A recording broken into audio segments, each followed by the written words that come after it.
get ready for draft. Well, welcome one and all to LPL, and first series of the day today is Top Esports versus FunPlus Phoenix, two of our most successful organizations in LPL history. We have got through to the arena now, we're onto stage, so they'll be setting up and we're getting closer to the draft. And two very different rosters for this year, I think it's fair to say. Top Esports, rebranding a little after the, by their standards at least, failures of 2023. And by failures, I mean the fact that they didn't go to Worlds, basically. Yes. That is the cut-off point for a successful Top Esports year. And in fairness, there are reasons for that. They lost talismanic player Knight, who of course the logo of the team even was based after he left to JDG's incredible roster of last year. This year, of course, they're running with 369. They've got Cream in the mid lane. They're looking pretty dangerous, guys, especially with Mako and Jackie Love forming something of a super synergy in the bot side. On the other side, though, for FPX, it's kind of a bit of a rebuild year again, but they've got some really exciting players in. And my boy from the LDL, one of my hot prospects for coming up from that Academy League, namely Milky Way in the jungle, leading the way on some fun picks like the Kindred and the Diana. And I also think that his early skirmishing picks, even outside of that, in terms of the Lee Sin, have been game-changing. Now, for a player to come in from the LDL and be game-changing, that is it just sounds good. It's just a good storyline. Now, the problem is, Milky Way is all well and good. He's against Tien, who's one of the greatest players of all time in the LPL, one of the greatest junglers of all time in the LPL, and one of the greatest early pathing junglers in the LPL of all time. This is going to be an uphill battle for FPX. Now, I do think there is some quality on this team. I think we've seen them pick some different things. I think Dam and Life coming in from the LCK have had some really bright moments of too. They've had some weaker moments as well, so it's not like it's all been sunshine and rainbows.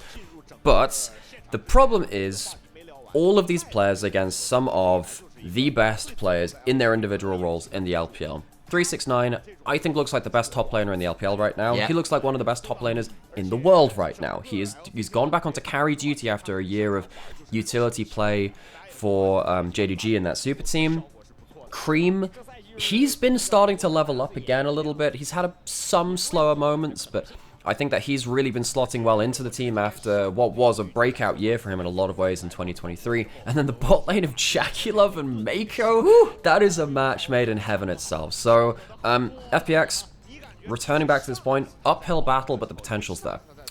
I do want to hone in on one of those players you named, though, because Tian is a guy who found the heights of his success on the opposite team here. You know, when he was the best jungler in the world, he was on FPX. It was in 2018 when he won the World Championship with that organization. 2019. 2019, so 2018 was IG. And Yeah, that was 2019. It was. Yeah, I was a year early. Sorry about that one. It was in LPL when it was the wrong LPL one. The lights go onto the stage and we are into draft for our first game of the day. I believe this is the first day technically of week 5. I don't think we've had any patch changes. I don't think Smolder's enabled. I've not had any confirmation on that. But as we go into the game and into the first draft, the biggest thing is, no Kindred. Yeah, no, the win against LNG, we were 1-0 down, the Lee Sin hadn't worked. Milky Way gets Kindred twice in a row, goes 8-1 and 5-1, and the game falls apart. They get rid of it for an obvious reason. The Varus and the Azir, very strong picks right now. On the other side, it's more of the pick options that have been removed, largely a spec from Mako in the Ashe and the Nautilus. Renata, as well as something that Mako has really been prioritizing. So Senna's up. The Nautilus has gone to be one of the pairings there. Senna and Kalista are both available. Now the question is, which one are you going to get on either side? Jackie Love is an insane Senna, but he's an insane Kalista too. They can pick both of these sides.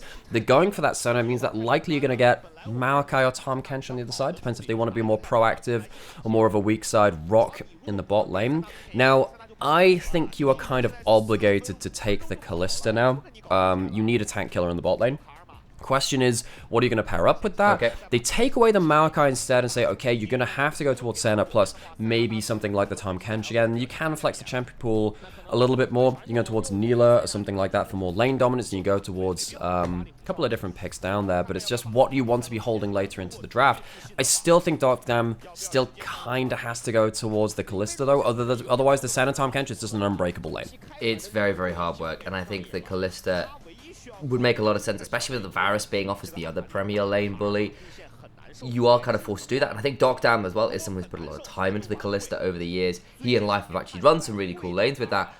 We've already got the Karma in that's a flex can go towards the mid lane, can go towards the support. Similarly with Maokai, though, rather than the mid lane, of course, the jungle is certainly a place where Maokai has found a lot of success over the last few years. A hover here for Top Esports on the Nico. It is a very strong pick. It wouldn't necessarily be a surprise to see it locked in, but we will wait for that confirmation. It's as Cream goes towards his much more normal Akali. It is Cream. It is one of his signature Cream's kind of been spamming his ear this split. I don't know whether that's just a bit of a protest where it's like, yeah, I can play mages. Yeah, I know I never used to, but I can play mages. But now we have the Twisted Fate on the other side. This is technically a three-way flex. You can have it in top lane, mid lane, or in the AD carry position. ADTF is not bad in terms of damage either. It's play at the jungle. Yeah, so you were saying the funny thing is we're seeing TF so much more in other lanes than mid lane. If we get it played in support and then we also have it played in jungle, do you think that mid lane TF players just burst out into tears? Do you think that's how many roles do we need to play? I think they might still get quite angry. I know the deck is supposed to be stacked, but that's a little bit much. But either way, it is also an Akali counter because when you go into your Shroud, you pop the TF ultimate at some points and you can reveal her, get a gold card, kill. That's one of the bigger ways you can work with that. And when you already have point and click CC from the Maokai, that's great follow-up damage there too. So Cream needs to be careful not to overdive into the enemy team composition. It's not going to be too easy to follow up on that. Now OMG just yesterday, they played a TF game in the mid lane and they played the Camille in top lane. Now, if you have, and I believe they also had a Maokai support in that game. Now, there's a lot of flexibility here from FPX. There's a lot of ways they can work with this. I wonder whether there's going to be a punishment of 369 if he blind picks something like a Cassandre with a Camille as last pick. Shallow, who is a strong individual top laner. We have, he's actually been doing pretty well. I think that a lot of our bottom tier top laners have actually been kind of pulling above their weights.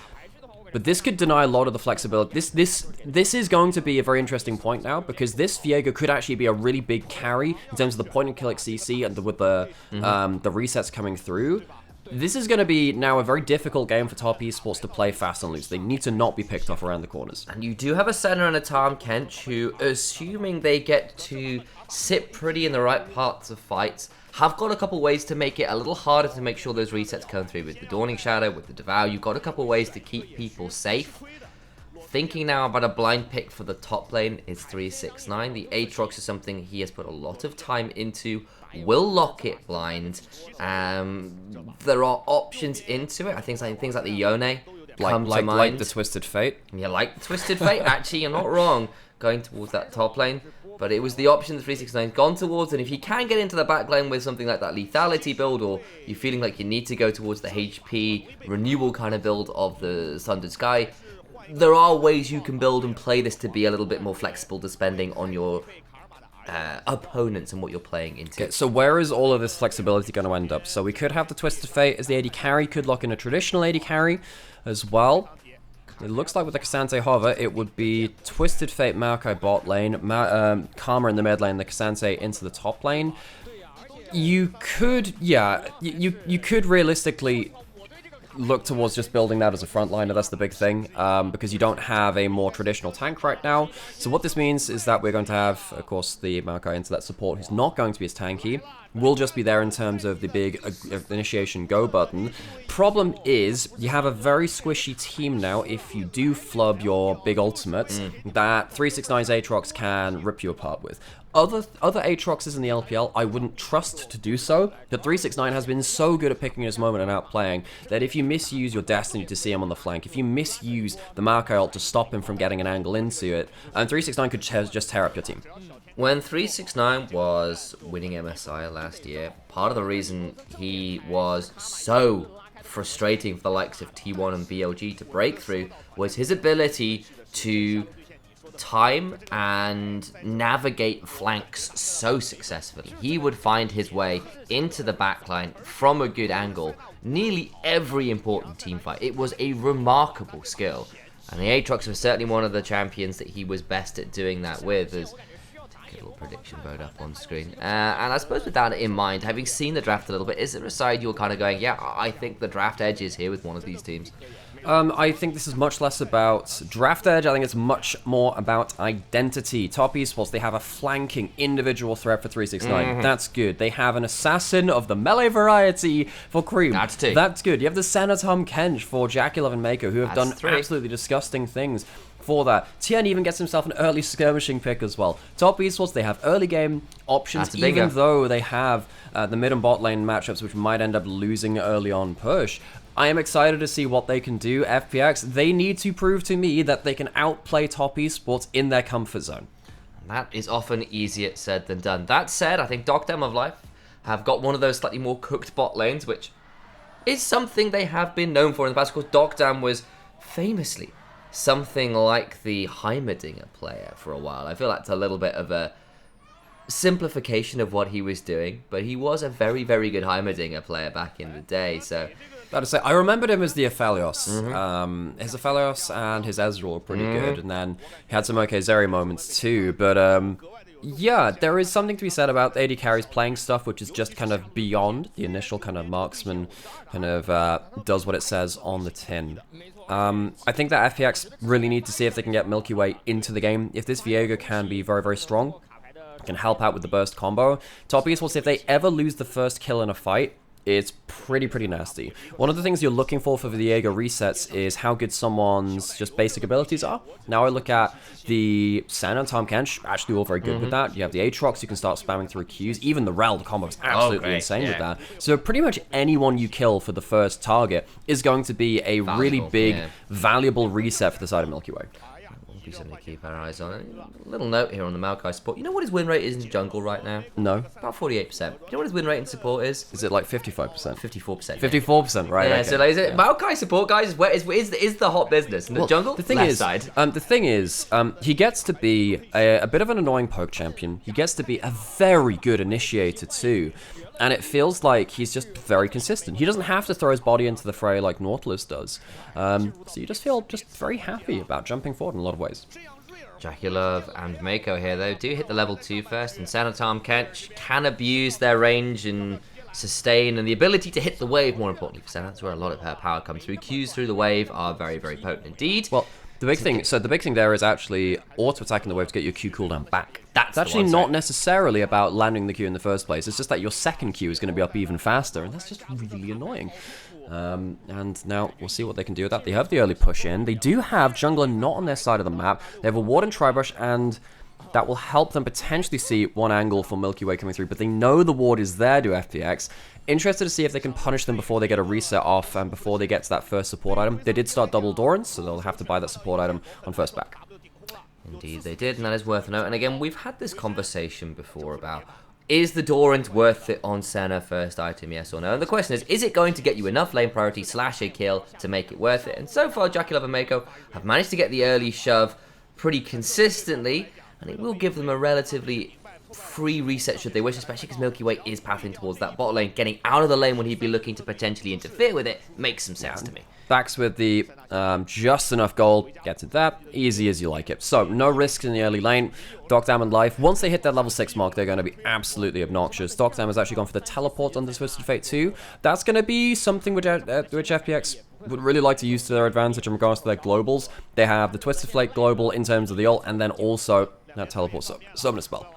Tian begins to try and canter away as Milky Way looks for a Spectral Maw over the wall. Can't quite land it, but will ward off the Iron Stallion and will back away to his own jungle. Okay, so nothing really explosive happening right now. Jungle tracking has been pretty good on both sides. Shallow, who might have to pop his ghost here, but he's going to the Oscars. He's acting it out well, making sure that Tian doesn't necessarily know that he's been spotted. Life pretty damn low, and of course you'll notice that Docdam hasn't backed yet, but of course will in fact have that ability to teleport to lane. The wave itself not in the greatest position, so might actually have the ability to walk back down towards the bot lane with where the wave is right now. It depends on whether the top esports bot lane decide it is worth shoving or not. The early game has yet to really explode into anything. I know we talked up pretty big about, Viego, let's see what he can do by getting into the game. Tien, great early bathing jungle, exactly. By the way, in Pinion as well, it's not Tian, it's Tien. Tien, of Tien course, as well. Tien. So the AN syllable is not necessarily... kind of so it's a thing sound. which, now we got really annoyed about this when we heard people try and pronounce a lot of the LJL player names because of Japanese pronunciation. Oh, yeah. There was a support player, which you'd read it as Rainer, but it's actually Rainer, Rainer. So, I now get to dispense this to you, Sam. Tien Thank is you going to for be your going onto wisdom. the map, though, going towards the grubs. You had told me that before. I think it literally is just force of habit. I don't. Ooh, That's steals it. We stole that way. You're absolutely right. Milky Way will get this opportunity to come on in. Of course, the additional level advantage with that additional just damage for the double longsword feels pretty good. And the Viego just to come on over with the prio in lane, just nab every flipping grub. That's really big, because he just walks over, and it's a miss smite from Tien. It's on a very low amount of HP. I think it literally went down to about 1 or 2 yeah. HP. Very, very low. And now we've got the all-in bot side. Dockdown flashes away. Twisted advance there from Mako, from Life rather, to get themselves out of danger. Now the turnaround can start to come on through. Mako no longer with that abyssal dive, so could have been a little bit more in threat, but Life won't throw down an ignite or anything like that. And Dockdown down that flash. Down that flash, and you can see that this is very often a thing you see, particularly in LPL, when everyone shows topside, bot lanes just fling it for a 2v2. They just see if they can go for an aggressive angle. I think which JDG did an awful lot last year with Missing and Ruler. But what we can see is all out. This is probably just going to be a trade of ults. 369 getting a little bit low. Yeah, this is what we know from this matchup. It's just you trade ults every so often to poke each other low. But FPX getting 3 grubs when they have a Twisted Fate that can potentially hit towers all game is going to be a big, big issue now for the side of top esports. If they give over 5-6 grubs, that's going to be a big moment which they'll look back to and say, we really messed up around taking those grubs early. How about keep our eyes on that and see whether the second set of the Grubby Tubbies. Yes, they're on commercial break right now. Yeah. The first episode's done. I still want to hold on to my Pokemon version, because I think having secured the first generation starters in Bulbasaur, Charmander, and Squirtle, you've got to wait for the second gen to come out now. You've got to wait for Gold and Silver. Or we could have, like, the first ones being Pokemon and the second generation being Digimon. Oh, just to be like that, really? Okay. Just to be really controversial, you know. I know that... They are the champions. Cam missing the ult Q there in mid lane. Oof, that's a nasty one. You can see that. Cream down a little bit in CS, but it's fine. He's care less rather than careful. The Cream... many suffixes I can add to make this name Anyway, entertaining. Cream, things which have happened here. He's within 10 CS, it's fine. You kind of expect to drop a couple of CS early on with the Kali lanes. He's gone towards the Conqueror as well, it's worth noting. Not gone towards Fleet Footwork, which sometimes you will see to survive some of those lanes. Either way, he's fine. He hasn't dropped any plates in mid lane either. Nope, been managing that one out very, very well, and we haven't really had that much in the way of action so far, and in fairness, you had to suffer through that a little bit yesterday yourself with the 16-minute very low one kill action games towards What did we the end talk of the about? day. We talked about rice cookers. I remember that. Yeah, we talked about rice cookers, talked about how... That was one of my better presents to you. I forgot that you actually got that as well. Christmas present, I think it was. Something like that. And that rice cooker itself, I like to think it's been part of the family now for about 10 years. It's been around for a little while. It's done good service. Many meals have been cooked on that one. We also talked about, what else did we talk about? We talked about how Linkin Park never went back to Ireland after they got bottled off stage one time. Yep. Which is sad. Although, I mean, I got to see them 3 times They were in very Northern good. Ireland, and they were really good. Yeah, I can't remember anything. It's a bit of a blur yesterday. 16 minutes, 1 kill. We are currently at, heading up towards 9 minutes and 1 kill. Hopefully we're going to get a little bit more action than that, as, we were just praising, early pathing, early ability to impact these lanes. I think what's really ended up being the difference here, though, is look at the amount of red wards there are. It's good damage onto the bot lane. It's not a kill just yet. But you can see that the wards from FPX are really tracking Tien very well. This is some of the power from top Power of the esports dark bot side? lane. Yeah, what is that? I was just having a look at that one there. As in the center Tom Kench lane, it is all about how much access do they have to people and waves to do that kind of thing uncontested. And they have been able to keep the shove up. They have been able to put this pressure on. And that'll be Dockdown forced out of lane again. Senna's been farming just a little bit. It's not a purely fasting Senna. I'd like to call it a dieting Senna, Yeah. because it's just, it's not eating everything, it's just eating some things. It's Tien. He doesn't have lane priority now. Cream's just gone back, no teleport, needs to be careful here. No real kill threat to be shown on that side. Tien, I bet he's feeling pretty frustrated now, because now you've given over the Scuttle Crab on top side towards the Grub, so he'll be on vision while he's taking these. Need to see what the lanes are going to do. Care can't teleport back, so maybe FPX are just giving these up and making sure that level 6 mark from the Rel Akali can't just blitz them around that. Well, they've changed service provider. They've moved channels. It's not all going on the FPX channel. Their second season's been renewed in top esports, so it's the Grubby Tubbies, yeah, right? Oh, yeah, so wait, are we fighting over the broadcasting yeah, rights that's exactly for the what it Grubby is. Yeah, Tubbies? exactly. This is what this game's all I need about. to really just watch those episodes again to get myself so. Oh, hang on, Jackie. Oh, Jackie. It's He's a in Destiny. danger. And that's a really good flash as well that puts him into a dangerous position. The resets begin to fly on through. And they'll head straight back over towards the Dragon. First blood over towards the mid lane. Body stolen gratefully by Milky Way, and Dragon now secured as well by FPX. The one big thing we said about top esports coming into this game was, hey, you can't afford to get just picked off away from the rest of your team. Jackalev, Mako, they're just going to left adrift in bot river. It's FPX, they pull the globals, first Maokai ult and TF ults of the game. It works out well for them, buys them a Dragon, buys them some gold, and keeps Jackalev and Mako away from the bot side of the map for a little longer.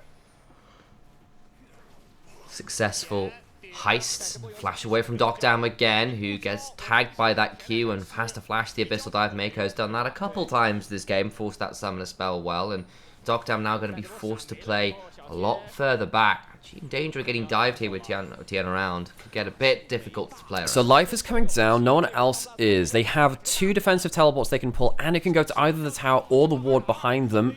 See how quickly they can wave clears. I think with the double teleports, it won't be a full dive. Going to try and get something out of it. Actually, the wave's been cleared well enough as well. So, as it stands, FPX hold the line okay in this bot side.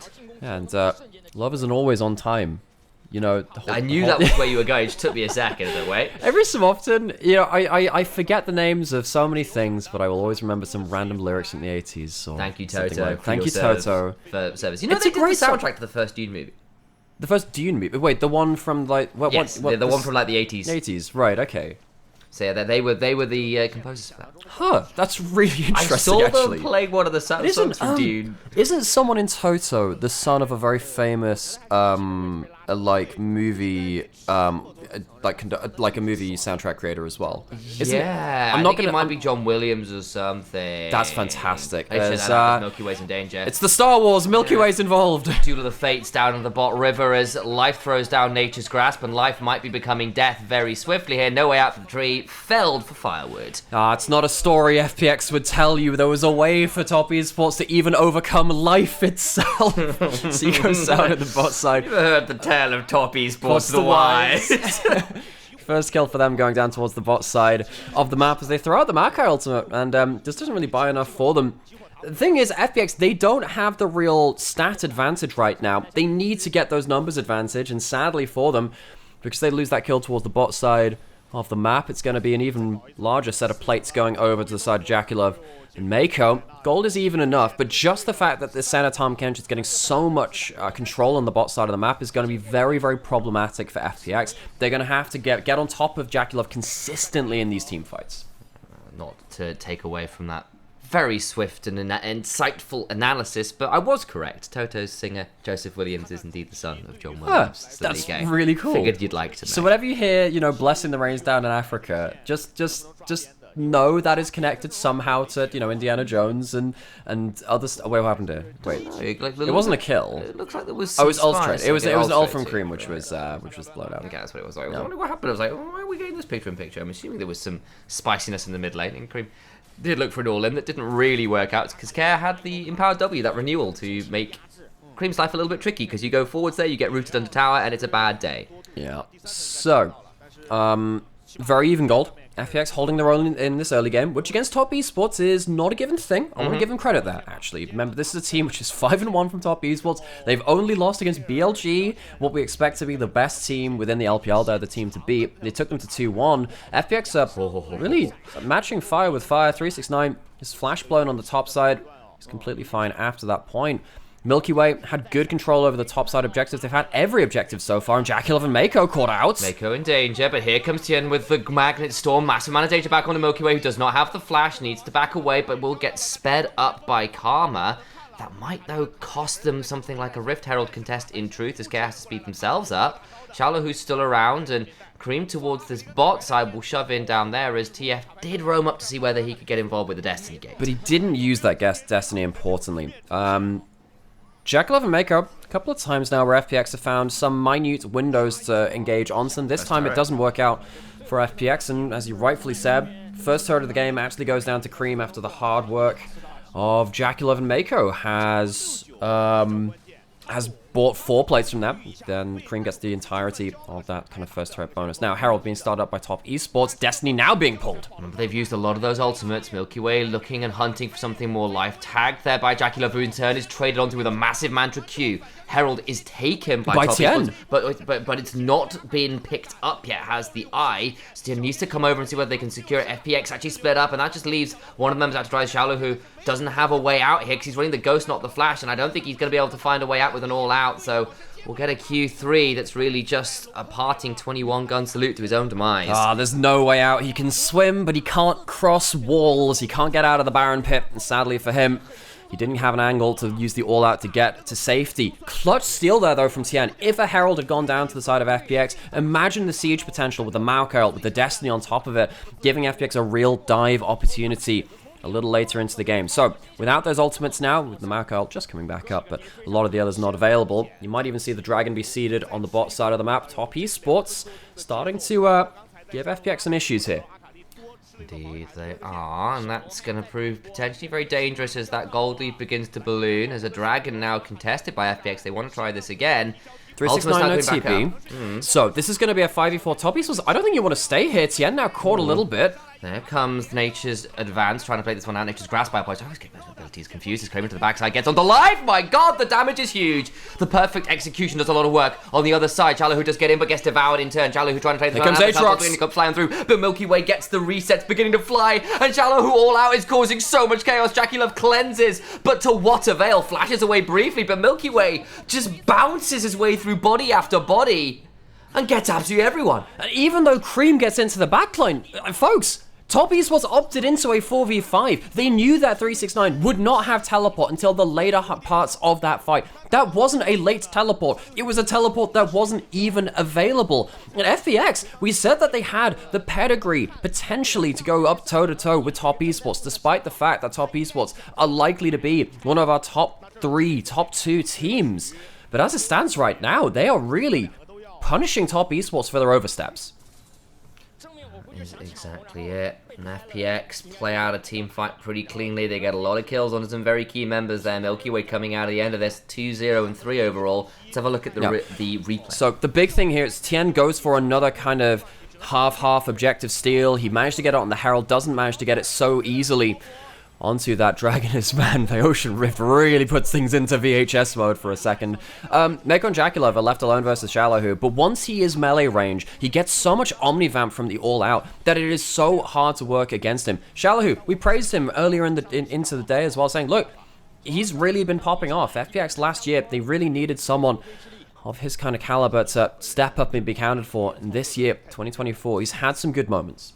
Shout out to Care as well, flashing the Q, flashing Cream right at the end as well to survive, so keeps another member alive, and that's a pretty big deal. Right, so Destiny available. They have globals on cooldown. You can see he was roaming up from the top side. Mid lane, there was a chance of a fight going up, but Top Esports, see the problem they have now is that they have to group up to stop globals from being the difference maker from FPX, but that means that potentially they're losing a wave of farm. Shallow, who doesn't have teleport, so he wouldn't be able to join in the top side of the map if he shows on bot side, but FPX, just look at how they approach these fights from Top Esports and see if they can pick off people before they get into that death ball state. Eyes a little bit on Jaculov as well. Bloodsong done. Ghostblade done, Swifty's done. This Senna, if they get to stand and free fire, will still prove problematic and will need to be problematic because the damage profile is quite bursty from Top Esports. The only real consistent damage will be the Senna, assuming they get to sit and just order where they can. So we'll keep our eyes on that one a little bit as well as FPX begin to try and play this map a little bit wider, claim a couple more of these turrets. And the gold is still pretty close. Difference maker right now in a lot of ways is the fact that you've got that second dragon, you've got that mid lane turret, makes it a little bit more dangerous for top esports to spread the map out. If they do it wrong right now, there is a lot more ways to get behind you than there was, say, 5 minutes ago. Yeah, so when you have people moving very quickly around the map to get objectives and to push down towers, you have wards littering the map after that point. FPX, real credit to their vision control. They've been leaving wards on the right side of the map as best they can. That is a full 4-man death push from the side of top esports. But they have to play like this. It looks a little comical thinking, wait, guys, it's 19 minutes in. They don't know. You can't play. What are you doing? But they have to do this in case the triple teleports. I know a couple are on cooldown, but the triple teleports and then also the Destiny on top of it. It has the +1 global compared to their triple teleports. They can't afford to get caught out. And yes, Dracula, while he doesn't have the... I mean, you actually have got triple teleport, because Mako's running the teleport as well. So you've got triple teleport. Yes, I said exactly. Yes. So you've got triple teleport on one side, triple teleport on the other. But then you have the +1 from the Destiny, so it's an extra global. And obviously, I know that Senna can interfere with that with the Dawning Shadow, of course. But, you are effectively... It's only half member as Tien in a spot of bother briefly, but is... tanky enough to get the Herald in and walk the way out. You also had the Devour waiting behind him, but we've seen a couple of times the charge of the Herald being a bit more of a charge of the Light Brigade, goes into a turret, and they might get the objective, but it does cause them a lot of death to do so. Cream going to finally get himself towards a side lane again. I think at this point, Cream, at least if there's less than 3 people in his lane, I want to say, he can probably get out. He has Merc Treads, particularly with the second cooldown, second tier of his ult as well. He's likely to be able to blow his ult and then have it back for the important fights due to the lowered cooldown of it. Dragon coming up in the next minute. Top lane's pushed out by both teams in tandem, so it kind of ends up in an even state a little bit once again. Top esports, looks like they're spoiling for a fight this time, not willing to give over that third dragon. Exactly that. Over we come with the teleports. They don't want to give that soul point up, but you've got to remember, Docdam still has a Destiny available, that ability to reveal people. Fire Cannon as well allows a gold call to catch Artien as 369 gets the wave shoved in mid lane. Creamon looking for that flank angle, the flangle. Another stunner onto Tien, who's taken to about half HP. Ingo Shallow alongside the ultimate from the Maokai. The roots come a call in, and now we're gonna get some much damage into the backside. Dawning Shadow is good though. It makes it a 1-for-1 right now. Then into the backline though is Milky with the stolen Aatrox body. Dracula flashing away. The Black Mist on top of them. Care, huge heal, still not enough as Cream gets another in the backside. It's a 3-for-2 right now, but Cream is isolated from absolutely everybody. There's just nowhere to go. Surely the Akali must fall here, but actually just can't get close enough, and they decide, look, we need to water off and take the dragon instead. It's enough anyway. Cream doesn't have his ult. All he's going to be able to do is just pester a little bit, and the resets from Milky Way make the difference. Somehow Jaculov is caught out by Shallow, who, with very little effort expended. I was very surprised to see him kind of taken down to half HP towards the start of that fight, even though once again Cream gets into the backline. He's doing a great job on his Akali. Things are not as clean as you would like to see. Watch what happens to Jaculov here. Shallow, who walks up and he's trying to get a little bit of poke down, as we can't even get to see the replay. Jaculov solo kills Docdam in the mid lane. What? What on earth happened there? See whether we get that replay. We come right back out of the previous fight replay to see Jaculov, the man you were calling out for a little bit of dodgy position in the last fight, somehow getting a solo kill just afterwards. Yeah, even with the 2-item spike from Docdam, the dieting Senate has got themselves up to fitness, up to form, to fight back in at least the individual level. So, gold, very similar. Once again, FPX holding the objective advantage. You have the 3 dragons. And you have to wait a little while to convert that potentially into a soul, though.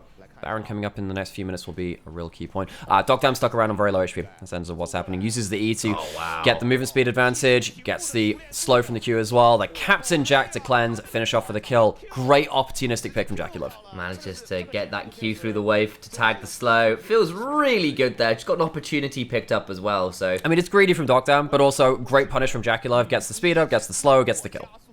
And that's the first time Docdam's died this game. It's actually played, on the whole, relatively well to manage what was looking a little bit tricky at some points in the lane, with Docdam blowing Mako blowing the flash a couple times on Docdam.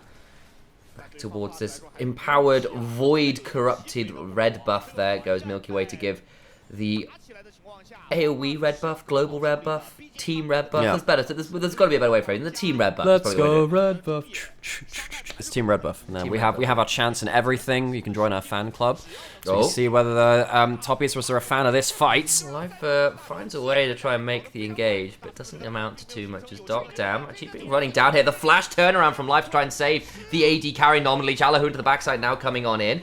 Everyone else about to turn up as well. Where is Milky Way? There's nice. The Dawning Shadow just eviscerates Dockdam, who gated into that. And now there's Baron available. They're just about to lose 3 members. They're all gone. It's a disaster for FPX. A moment of madness as top esports come out on top. Dockdam teleported in with like a 3rd HP. Jaculov guns him down. Top esports take their first clean fight of the game, and that might be all it takes. FPX, they're gonna give up a Baron, but the problem with this is that FPX need to have side lane pressure, to have global pressure, to then force top esports into inopportune fights, into awkward fights. With the Baron being taken down, FPX might have just thrown this game. I get that Jaculov with no flash and no cleanse would have been a target. You get in there and you get the gold card, you go for 1-1-for-1, you feel okay, but why on earth? So look at this, right? So the problem here is that you don't have the damage to one-shot the Tahm Kench, but then if you're going onto Jaculov, the Devour is right there. You are realistically never getting that kill cleanly. Dockdam teleports in with a gold card and immediately gets obliterated. Cream is right on top of things. Top esports doing a great job to in that place to kind of punish the first person that dives in and stopping any kind of chain of resets coming in from FPX. And credit over to Jaculov as well for getting off the ultimate before the stun comes on through, because once it starts channeling, the stun's not going to interrupt it. That still keeps going, and it's a huge amount of value there. That's always been the case with the center. If you don't shut it down on the initial engage, her ability to just throw a massive shield across your whole team. Okay, so frustrating to deal with. So the important thing now, though, is what's going to happen with the rest of the map. Cleanse not quite up for Jaculov, but Mako's had a fantastic game, folks. Yeah. He's been really good on this Tahm Kench. There was that one time they got caught out a little bit earlier, but Mako forcing flashes, saving his carry. With the Baron buff now, this is exactly what we were just mentioning. FPX are not going to have the same ability to pull top esports apart at the seams. They might be able to teleport behind them, but they have one ward maybe in a great position to do that.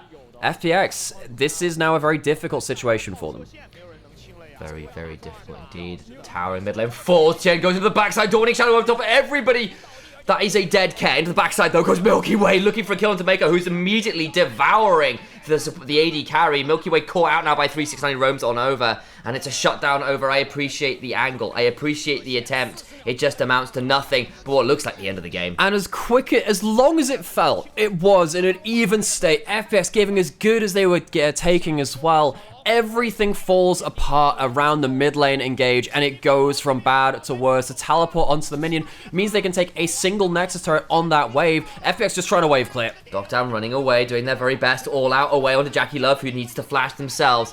Doing a lot of work is Xiaolao, but it's just not enough. Have they bought enough time, though, is the question, because the HP bars are pretty low, and maybe FPX managed to hold the line here, and the game won't quite end. So, it's a Nexus Tower and a death given up for the life of the game. Is Cream not going to reset on that one? The Empowered recalls! He's actually not! No, he survives! The Q heal keeps him there! And Dockdam once again baited. Oh, baited, outsmarted, thrown into the grey screen.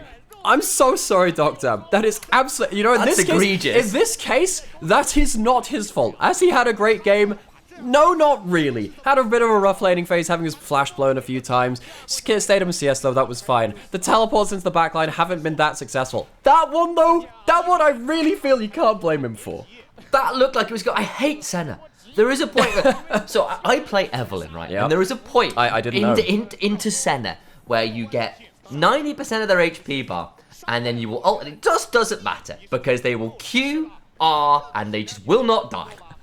And in this case, he doesn't even have the R. Dockdam tries to get the card one-shot at 3 HP! 3 HP! That's 3 more than he needs, I guess. And he Qs for 300 HP back.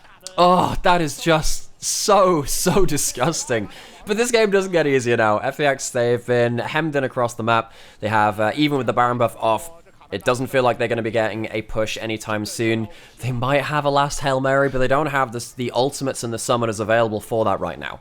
And the problem is, as long as Mako has got that Devour, and as long as Jaculov has that Dawning Shadow, getting a reset to start rolling is just proving more and more difficult at the minute. The DPS isn't that fantastic out of it. This isn't a bad little moment, but remember, still the Devour, Shallow who trying to buy time. Oh my god, Tien rails into the backside. The backstore doesn't allow Mugu, can't get the reset. Not until it's too little and too late. Shallow who is all out, but again, oh, we might see a pentakill for the jungle, Rel! No! No, they're gonna give it over! Tien, you cannot get this crashing down, they're trying to give it! Pentakill! The Iron Maiden strikes 5 times! Tien takes a bow and takes 5 kills with it. Never in my life have I seen a Rel pentakill. Jungle is normally you see the Viego getting the pentakill. That's the champion which makes it work. But Tien does it on the Iron Maiden herself. And Top Esports take game 1 in style. That will do it for the weather report. Category 5 Magnet Storm disaster. Oh, Tien, glorious. I don't know if I've ever seen a Rel pentakill in pro play. No, that might be the first Rel pentakill in professional play. Oh my god, that's fantastic. And I'm sorry, poor FPX. Everything just went from bad to worse in one fell swoop. That was great. I enjoyed that. That was great. That was wonderful. Oh, joy of joy. Oh god. Okay, I'm gonna folks. clip that. Be right back. Well,